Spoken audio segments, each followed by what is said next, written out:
Welcome to the flight deck, everyone. You are tuning into our special masterclass, Top Gun, Flying at Maximum Altitude. We are diving deep into advanced aerial combat tactics for tackling the absolute toughest Cambridge mathematics exam strategy. Now, if you've been working through foundational and intermediate syllabus codes, things like 0580, 0606, 4024, 4037, or 4040, I want you to think of those as your essential flight simulators. They built your reflexes. They got you off the ground. But today, we are strapping into the advanced fighter jets. We are targeting the notoriously rigorous 9709 syllabus, specifically Topic 3.9 complex numbers. I'm your host, your lead strategist for this explainer, and I want you to picture two students in my squadron. Let's call them Alex and Sam. Alex is the kind of candidate who overloads every single exam answer with raw mathematical facts, hoping something sticks, but provides absolutely zero structural analysis. Sam, on the other hand, is completely different. Sam rushes. Sam flies too fast, completely missing the crucial command word requirements in the prompt. Throughout this session, we are going to look at how their flawed methods lead to massive altitude drops in their grades, and more importantly, how you can use our advanced tactics to soar right past them. Consider this your ultimate playbook for mastering complex numbers. Let's fire up the engines. Okay, let's dive right into this with a quote that perfectly sets the stakes for our mission today. Look at this statement. The difference between a B and an A star often comes down to how well you understand square roots of a complex number. Now, you might be wondering, why is this specific, narrow topic such a massive differentiator for examiners? Well, it's because finding the square root of a complex number is an absolute mathematical gauntlet. It isn't just one skill, it's a simultaneous test of your entire algebraic arsenal. You have to expand quadratics flawlessly. You have to solve intricate simultaneous equations without dropping a single digit. You have to balance real parts against imaginary parts with absolute surgical precision. If you're flying like our student Alex, you might just try to memorize a shortcut formula, completely missing the analytical depth the examiner is begging to see. Or, if you're flying like Sam, you rush the command words, totally ignoring that the question asked you to present the route in a specific quadrant. This topic separates the candidates who just memorize from the top-tier pilots who truly understand the logical architecture of advanced mathematics. So, to get you to that elusive A-star altitude, we have a crystal-clear, structured flight plan for today.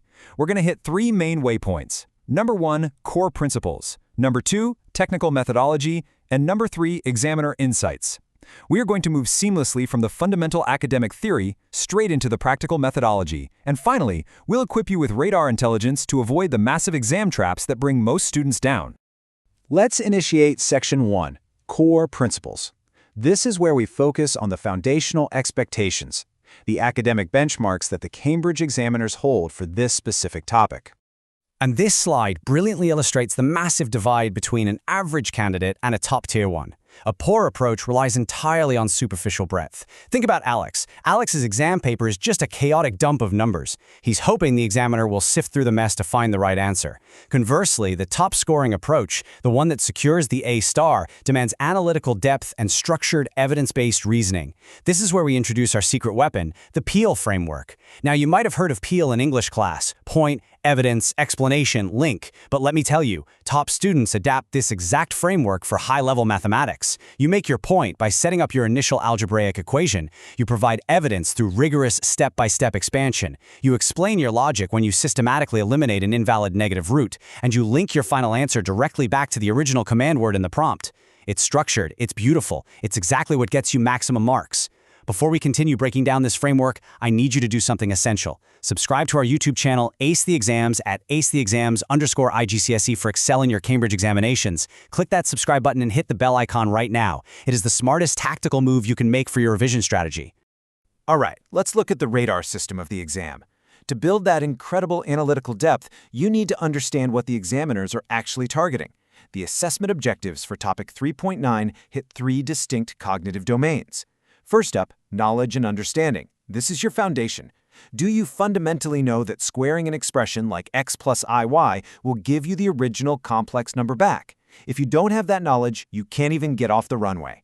Second is application. This is where your skills are tested under pressure. Can you apply your knowledge to carefully set up a pair of simultaneous equations, equating the real coefficients on one side to the imaginary coefficients on the other?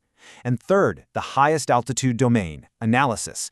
Can you navigate the resulting quadratic or quartic equations? Can you analyze the potential roots and correctly reject the ones that don't fit the mathematical parameters of the question? These three domains dictate the entire structure of the exam. Mastering all three is absolutely crucial to unlocking those high-tier marks. We're now entering Section 2, Technical Methodology. We're shifting gears from academic theory to the tactical, practical reality of actually securing the marks on the page. Listen closely, because this is the core of our strategy, the method mark strategy. In Cambridge 9709 Mathematics, writing down a correct final answer with absolutely no working out is virtually useless. It's a massive risk. Examiners award marks for the process, the clear annotation, and the systematic working. Imagine watching a student's paper transform from a sea of red pen marks into a beautiful row of green check marks. That transformation happens right here. Think about our student Sam. Sam rushes the math, does half of it in his head, and just scribbles down a final number. If Sam drops a single negative sign in the very last line, which is literally the most tragic way to lose a mark after conquering a mountain of complex algebra, he gets almost nothing. But if you use our strategy, if you write out your logical steps, if you clearly separate your real and imaginary coefficients, you are putting your brain on the page. You secure those method marks step by step, even if your final arithmetic is slightly off. The process is the prize. To guarantee you secure every single one of those method marks, you need to execute this standardized 5-step procedural sequence. Let's walk through it together. Step 1. Identify key elements. Look at the complex number you need to root and clearly define what is the real part and what is the imaginary part. Step 2. Apply relevant principles. Set up your algebraic foundation, your x plus iy equation. Step 3. Execute analysis with clear working. This is the dogfight. This is where you solve those simultaneous equations methodically, line by line, without skipping steps. Step 4. Verify results. Check your math. Did you generate both a positive and a negative root? Are they logically sound? And finally, Step 5. Present in the appropriate format. Do not leave your numbers floating randomly on the page. Box them, label them. This sequence isn't just a friendly suggestion, it is exactly the blueprint the examiner is scanning for to award you full credit. This is how you take your mark potential from 0 to 100%. Now, I need you to pause, stop scrolling, subscribe to our YouTube channel, Ace the Exams at acetheexams_IGCSE to excel in your Cambridge examinations. We've helped thousands of students improve by 2 to 3 grade boundaries. Join them right now by subscribing to @acetheexams_IGCSE and turn on all notifications so you never miss our weekly exam strategy sessions. Welcome to Section 3, Examiner Insights. We are shifting into our interactive workshop phase, and the tone is getting highly cautionary as we look at direct intelligence pulled straight from the principal examiner reports. It's time for our first workshop challenge. I call this the data scan.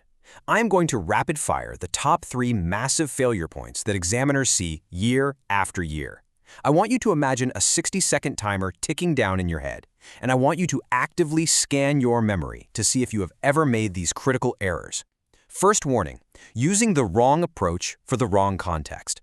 Imagine trying to use a complicated polar form approach when a straightforward Cartesian algebraic approach is heavily implied by the way the question is written. It wastes time and leads to massive errors. Second, forgetting correct format and presentation. This is classic Sam and Alex behavior. Losing track of the I term halfway down the page or dropping negative signs during a quadratic expansion. It destroys your evidence chain. Third, providing answers not specific to the given context. If a command word asks for roots in a specific mathematical quadrant, and you just blindly list all possible roots without filtering them, you are throwing away incredibly easy marks. You have to identify these flaws in your own process, right now, before exam day. Now, what's really fascinating about this slide is this highly specific examiner alert we've isolated, the terminology trap. Let's move into our speed writing challenge.